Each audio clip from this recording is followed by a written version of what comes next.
Baik, jadi ini ada dua pekerjaan kalian ya di pertemuan 10 dan 11. Yang satu yang di pertemuan 10 mengenai pengajuan ide riset ya, pengajuan ide penelitian. Kemudian yang kedua yang di pertemuan 12 adalah rancangan riset atau rancangan penelitian. Ini saling terkait dan harapannya nanti kita bisa belajar banyak dari sini gitu ya. Sebelum saya pilih pekerjaan yang akan dibahas, mungkin ada yang mau menjadi sukarelawan? Siapa yang ingin dibahas mungkin? Supaya barangkali ada pekerjaan kalian yang ingin kita tinjau sama-sama. Ada? Atau saya yang pilih? Oke, saya yang pilih kalau gitu. Ini ada Zuriatul, Rahmatus, Bina, Imelda.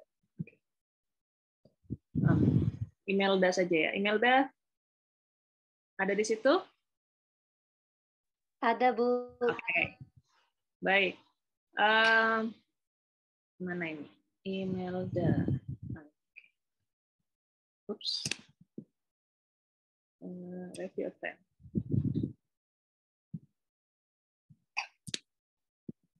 Baik. Jadi di bagian ini, di ide penelitian ini, saya kalau tidak salah saya mengajukan dua pertanyaan. Pertama, meminta kalian untuk menuliskan permasalahan riset yang ingin Anda angkat. Ya. Kemudian yang kedua adalah latar belakang, ya, latar belakang permasalahan tersebut. Intinya mengapa kok itu Anda angkat, gitu, intinya gitu. Nah, kalau saya baca di sini punyanya Imelda itu semacam ini ya Imelda ya, menuliskan pengalaman Anda ya ini ya. Jadi saya pernah mengalami proses pada saat proses penelitian masih banyak menggunakan metode ceramah, sehingga sebagian besar siswa masih kesulitan dalam mengambil pelajaran. Oke. Selain itu, Oke. Nah, kalau saya tangkap dari jawaban Anda itu ada beberapa kata kunci yang bisa kita lihat ya. Pertama, Anda mengungkapkan membahas tentang metode ceramah, betul ya? Metode ceramah. Kemudian ada juga kesulitan, ya, kesulitan dalam memahami. Kemudian yang lain ada juga ini pasif, ya, siswa pasif, dan kemudian kemampuan yang tergolong rendah, kemampuan matematika. Jadi ada 4 ya, ada 4 teknik mengajar ceramah, kemudian kesulitan dalam memahami matematika, kemudian yang ketiga adalah sikap siswa yang pasif, dan yang keempat adalah kemampuan matematika yang tergolong rendah. Betul itu ya, Imelda?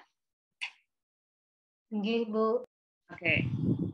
Ini pengalaman Anda KKN apa istilahnya kalau di UIN? PKL apa? Saya kurang familiar. Belum ya? Anda belum menjalani PPL ya, belum ya? Belum, Bu. Oke. Nah, ini pengamatan apa yang Anda maksud? Atau memang Anda pernah mengajar atau seperti apa? Pernah mengajar, Bu, di kampung. Saya gantiin ibu matematika mereka yang nggak bisa masuk. Oh, oke.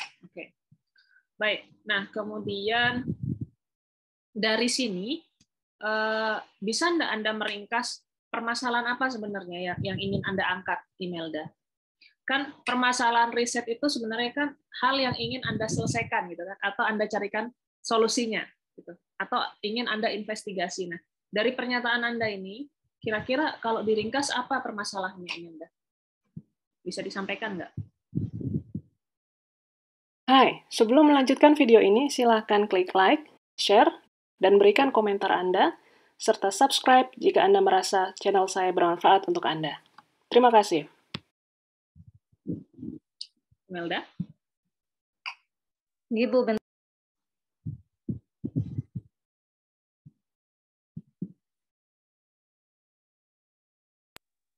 menurut saya, Bu, permasalahannya itu karena guru itu menggunakan metode ceramah. Jadi menurut saya guru harus mengganti metode cara mengajarnya agar siswa itu bisa lebih aktif di dalam kelas. Karena yang saya lihat masih banyak sekali yang diam saat proses pembelajaran berlangsung. Oke.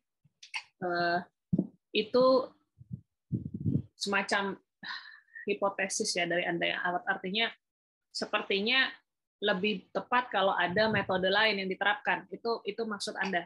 Betul tidak? Nggih, Bu. Ya. Nah, kemudian apakah ada metode lain yang Anda ingin cobakan terkait masalah ini gitu. Sehingga lebih eksplisit. Artinya misalkan metode mengajar A misalkan, saya nggak tahu namanya apa, A. Jadi permasalahan yang Anda angkat ini sebenarnya Anda ingin menguji si metode belajar A untuk meningkatkan aktivitas belajar siswa misalkan sehingga tidak pasif, atau seperti apa? Apakah begitu atau gimana, Imelda? Iya, Bu, saya seperti itu ya. Berarti apa yang kurang di sini, Imelda, di pengajuan masalah Anda?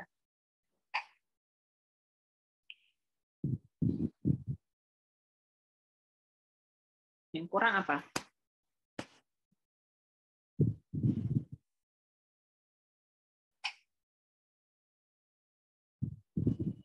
Imelda? Baik. Jadi saya melanjutkan yang tadi ya. Jadi di bagian latar belakang itu ada 4 komponen. Ya, saya sudah menjelaskan 3 diantaranya. Pertama, statement tentang topik yang Anda ingin bahas. Ya, jadi Anda harus paham benar kata kunci di topik tersebut. Ya, dalam hal ini kasusnya email tadi apa? Metode belajar yaitu ceramah dan PBL, kemudian apalagi tadi kesulitan belajar, kemudian ada apa lagi? Keaktifan siswa. Ya, jadi itu hal yang harus dibahas di 1 sampai 2 paragraf utama. Ya, jadi tidak ke pendidikan. Maaf, saya ada tamu sebentar dulu. Ya, jadi di 1 sampai 2 paragraf pertama itu hendaknya Anda membahas itu. Fokus langsung di apa yang ingin Anda angkat gitu ya. Jadi tidak perlu ke pendidikan atau ke undang-undang atau ke Pancasila, enggak perlu itu gitu ya. Nah, kemudian komponen kedua adalah penelitian-penelitian terdahulu. Sebisa mungkin kumpulkan 5 sampai 7 penelitian yang terkait langsung dengan apa yang ingin Anda lakukan. Kemudian dibahas di sini di komponen kedua. Ini bisa 1 sampai 2 paragraf. Ya. Apa yang ditulis di sini ya apa yang mereka lakukan dan hasilnya apa. Tapi jangan berupa list ditulisnya tapi berupa cerita ya, story, paragraf gitu. Kemudian yang ketiga yang paling penting adalah gap riset. Oke, gap riset tadi sudah dibantu oleh Rakim. Rakim tadi menyampaikan gap riset itu sendiri ada 3 unsur, yaitu meringkas kembali penelitian-penelitian yang sudah ada. Kemudian yang unsur kedua adalah menyampaikan gap-nya dengan kata kunci namun, ya. Namun investigasi mengenai hal ini belum banyak dilakukan. Oke. Nah, kemudian unsur ketiganya adalah apa tadi? Pernyataan apa yang ingin kita lakukan. Oleh kata kuncinya oleh karena itu. Oleh karena itu, ya, studi ini atau penelitian ini akan membahas mengenai ini gitu. Itulah gap riset. Kemudian, nah unsur keempat yang belum saya bicarakan tadi adalah sebenarnya unsur standar ya, komponen standar bukan unsur. Komponen standar yang ada di proposal Anda atau laporan-laporan skripsi, yaitu penjelasan mengenai tujuan penelitian Anda. Misalkan berdasarkan apa yang telah dipaparkan, penelitian ini bertujuan untuk bla bla bla bla. Ya, dengan mengusung judul misalkan bla bla bla gitu. Jadi ini standar sih. Komponen terakhir ini standar. Ya. Sampai sini bisa dipahami? Bisa, Bu. Ya, jadi harapan saya di pembahasan pekerjaan email ini, Anda bisa ngebayangin apa yang Anda kerjakan. Jadi pekerjaan Anda, misalkan Rauf setelah melihat tulisan email, Rauf bisa mengingat kembali tulisan Rauf sendiri gitu, misalkan. Oh, ternyata saya kurangnya di sini nih. Nah, nanti harapan saya bisa ada usaha untuk memperbaiki itu gitu. Sehingga bisa lebih runtut dan jelas gitu ya. Ini untuk berlaku untuk yang lain juga, oke. Baik, ini kita di ide penelitian. Sekarang kita menuju ke yang lebih detail, yaitu rancangan ya. Rancangannya email mana? Ibu boleh bertanya, Bu? Oh ya, silakan Rahma, silakan. Jadi Bu, saya baca di ini, saya baca di referensi juga dia katakan di sini kan penelitian kuantitatif. Ya. Nah, di mana penelitian kuantitatif itu kita membandingkan antara dua variabel. Nah, misalkan di sini kayak penelitiannya email, Bu, kita kan mengangkat di sini tentang strategi pembelajaran guru yang menggunakan metode ceramah. Ya. Nah, berarti otomatis menurut sepengetahuan saya, Bu, berarti kan kita akan membandingkan dengan metode apa yang mungkin lebih baik dari metode ceramah, misalnya kayak tadi tuh metode PBL. Ya. Nah, jadi kalau yang kayak gini gimana, Bu? Ya, kalau saya tidak salah ingat di awal-awal kita kuliah, saya sudah sempat memberikan catatan kuliah tentang tipe-tipe penelitian kuantitatif. Benar tidak? Ada itu ya. Jadi ada ini yang saya sampaikan di sini. Ada eksperimental, ada korelasional, ada kausal komparatif, ada meta-analisis yang sekarang lagi populer, kemudian ada survei, kemudian ada single subject. Ya. Nah, saya ingin mengoreksi dulu apa yang disampaikan oleh siapa tadi yang bertanya? Rahma ya? Yang disampaikan oleh Rahma, Bu.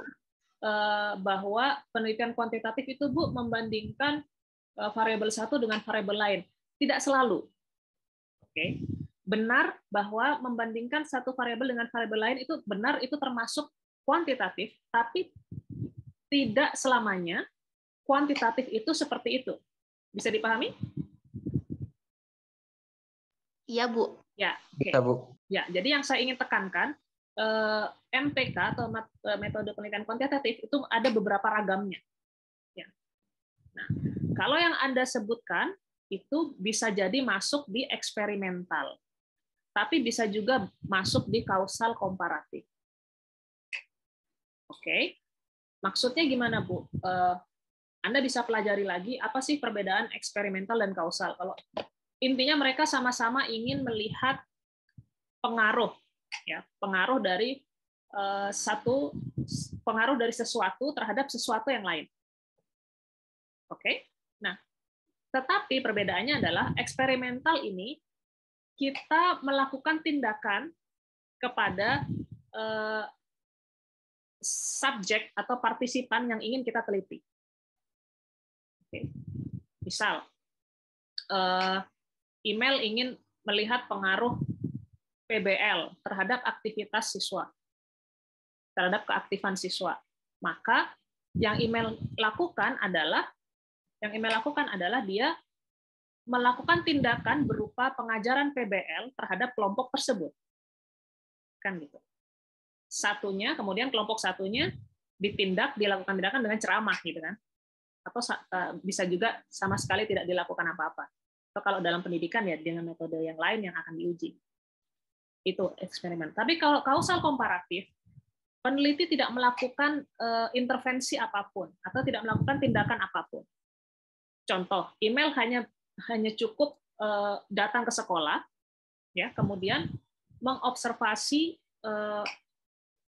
dua kelompok, di mana satu kelompok itu gurunya misalkan teridentifikasi gurunya suka ceramah saja, kemudian di kelas lain gurunya suka inovasi yang lain, misalkan mengajar dengan media. Itu kan sudah fakta yang ada ya. Jadi email tidak melakukan apapun, tidak melakukan tindakan apapun, dia hanya datang, mengamati dan mengambil data, mengukur apa yang ingin dia ukur. Dalam hal ini misal keaktifan siswa misal. Nah, itu bedanya eksperimental dengan kausal komparatif. Bisa dipahami sampai sini? Iya, Bu. Oke, good.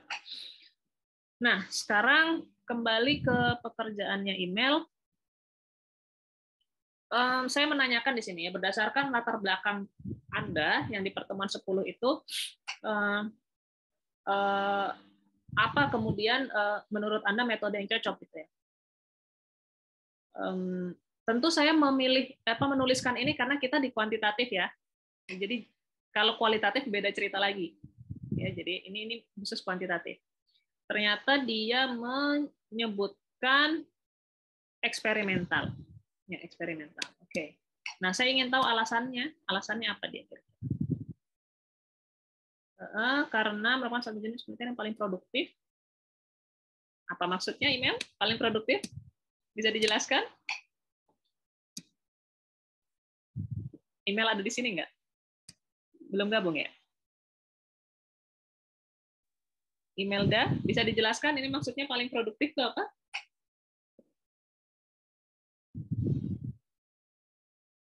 Halo, email? Ya, Bu. Ya, bisa dijelaskan ini maksudnya paling produktif itu apa?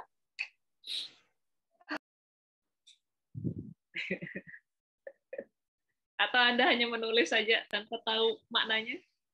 Biar indah gitu ya?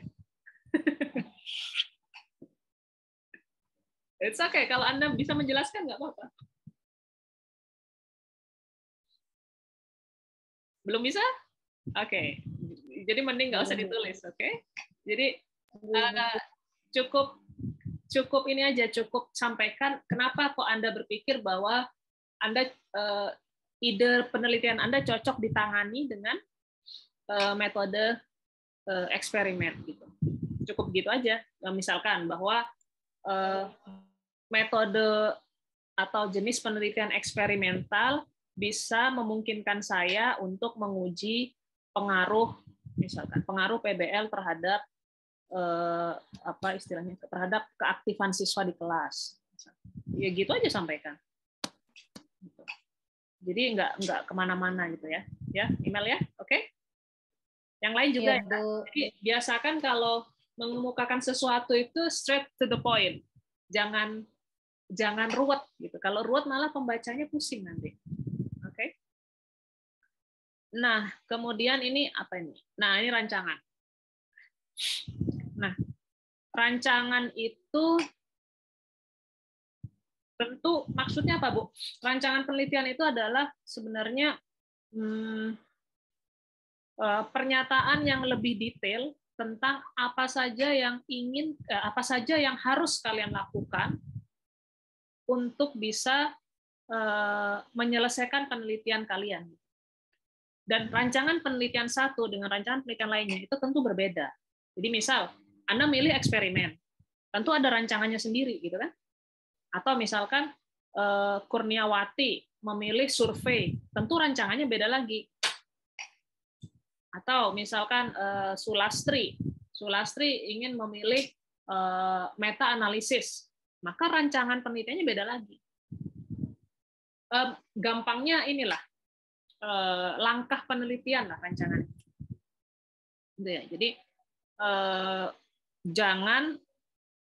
jangan asal memilih rancangan penelitian yang tidak mendukung tujuan riset Anda. Jadi harus hati-hati, oke? Nah, di sini apa yang Anda tulis email di sini?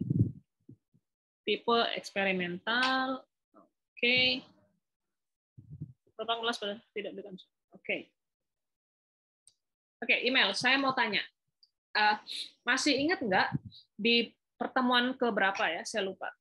Yang pasti pertemuan yang bicara tentang tipe eksperimental. Masih ingat tidak bahwa di dalam penelitian eksperimental itu ada macam-macam rancangan. Ya, ada macam-macam tipe eksperimental. Masih ingat nggak? Atau yang lain deh? Ada yang bisa menyampaikan apa yang kalian ingat tentang itu? Beberapa rancangan penelitian untuk tipe eksperimen?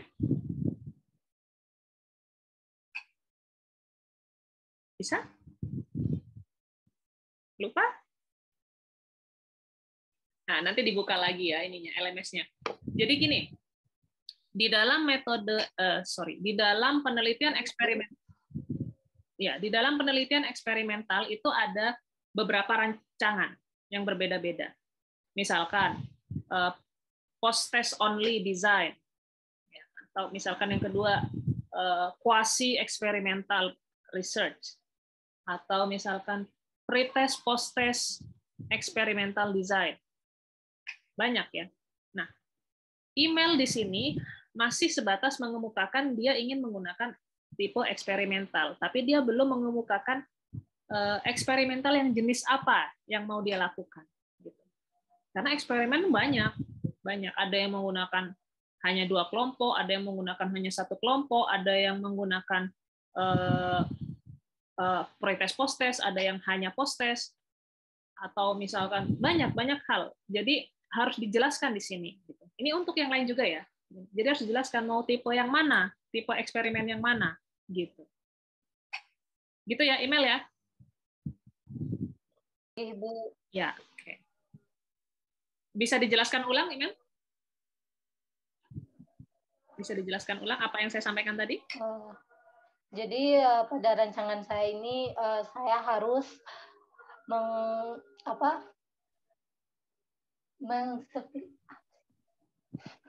jadi ya ini Bu lebih memperjelas lagi tipe eksperimen yang saya pakai itu yang mana, gitu.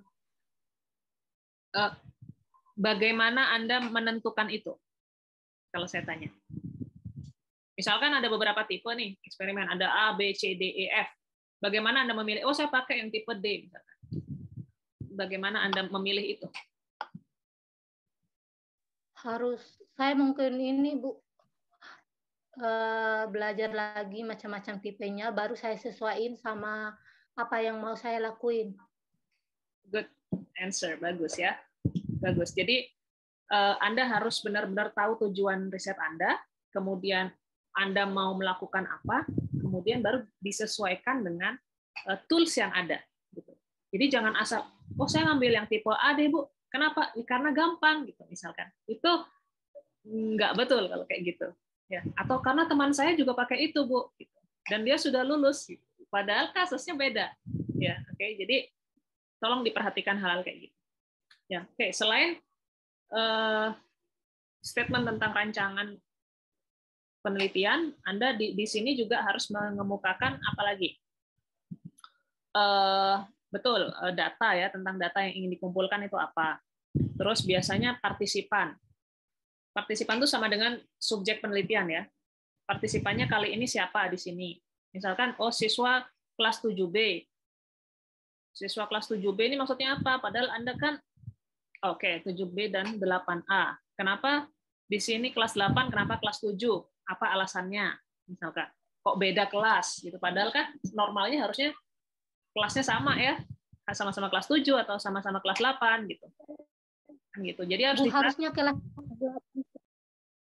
Oke. Jadi di bagian partisipan atau subjek penelitian Anda harus benar-benar clear. Untuk semuanya nih ya, untuk kalian semua harus benar-benar clear. Jadi subjek yang mau atau partisipan yang mau Anda ambil itu gambarannya seperti apa? Laki-lakinya berapa, perempuannya berapa, kemudian dia posisinya di mana, misalkan Langgudu itu di mana, apakah dia kabupaten ataukah dia kota ataukah dia provinsi, saya kan nggak tahu. Oke. Nah kemudian ini berkaitan dengan geografis ya. Terus kemampuan matematikanya seperti apa, gitu misalkan. Jadi harus benar-benar clear. Ya, jangan hanya kami menggunakan kelas 7A dan 7B misalkan. Enggak bisa gitu. Terus ada berapa?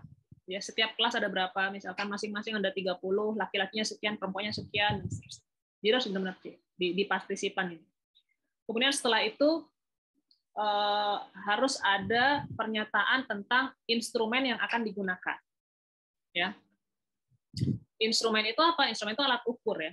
Alat ukur. Jadi dalam halnya email, kasusnya email, dia ingin mengukur misalkan keaktifan siswa. Maka alat ukurnya atau instrumennya tentu yang bisa mengukur keaktifan. Jangan misalkan ingin mengukur keaktifan, instrumennya tentang motivasi misalkan. Nyambung nggak? Nggak nyambung, salah gitu ya.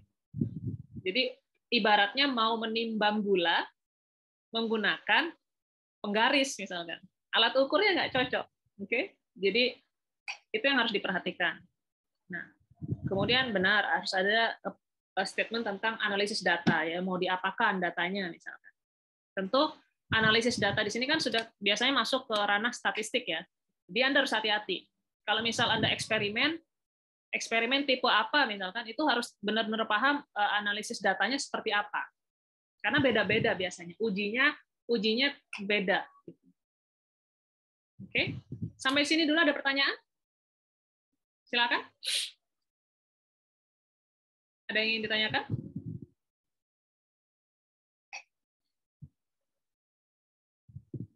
Ibu, tadi yang di komponen keempat latar belakang itu apa? Soalnya tadi nggak bisa join, Ibu. Oh, oke. 4 komponen di latar belakang. Pertama, pernyataan tentang topik yang akan Anda bahas. Oke. Dari mana saya tahu, Bu, topik yang akan saya bahas? Dari rumusan penelitian yang Anda putuskan. Oke. Di kasusnya email tadi, kata kuncinya di sini nih dia. Dia metode ceramah, kemudian kesulitan belajar, kemudian pasif, siswa yang pasif. Atau aktivitas siswa yang masih pasif. Dan ditambah dengan PBL, dari di bawah dia bahas PBL. Jadi 4 hal itu harus dibahas. Kurang lebih 4 kata kunci maksudnya. 4 kata kunci itu harus dibahas. Kurang lebih 1 sampai 2 paragraf. Ini komponen pertama. Kemudian komponen kedua harus ada penelitian terdahulu. Misal dari 5 sampai 7 penelitian yang terkait langsung sama topik yang akan Anda bahas.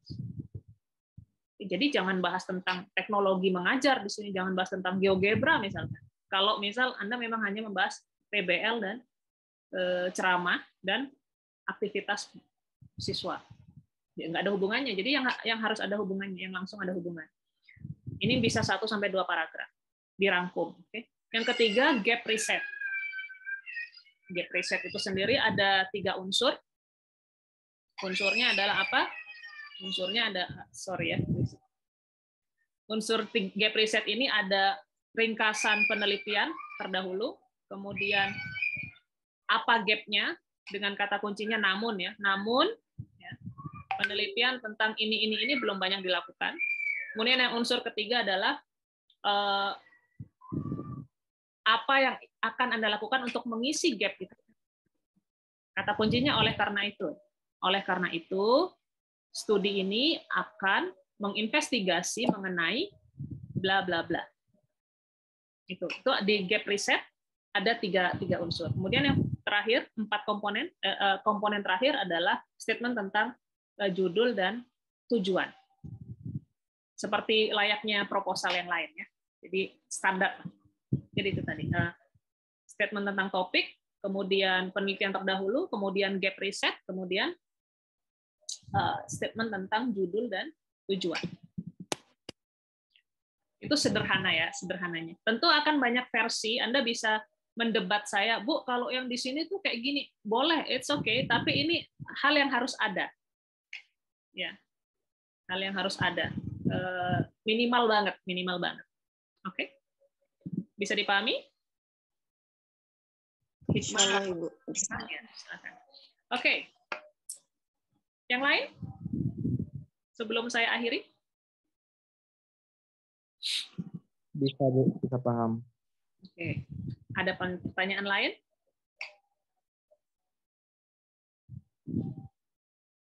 Belum ada?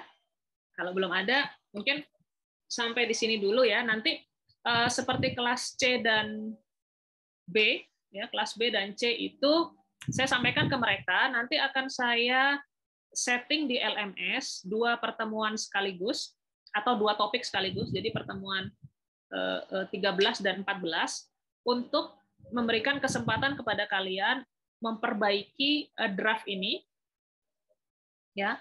Jadi pertemuan 13 misalkan draft 1, pertemuan 14 draft 2, nanti pertemuan terakhir draft final yang akan saya nilai untuk dimasukkan sebagai nilai UAS, gitu ya.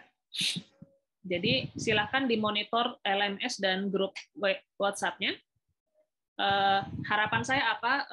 Pengetahuan yang Anda dapat dari pertemuan ini dan pertemuan sebelumnya bisa Anda gunakan untuk memperbaiki draft proposal riset Anda. Gitu ya. Bisa dipahami ya? Nanti detailnya akan saya sampaikan lewat LMS dan grup. Ibu boleh kita bertanya misalkan nanti di WA grupnya tentang ini? Ya silakan, nggak apa-apa, saya terbuka. Oke, silakan ditanya. Baik, saya kira cukup sekian. Boleh nanti kita komunikasi lanjut di grup. Terima kasih sudah berkenan bergabung di sesi ini. Sampai jumpa di kesempatan berikutnya. Barakallahu fiik. Assalamualaikum warahmatullahi wabarakatuh. Waalaikumsalam. Terima kasih. Ya, sama-sama.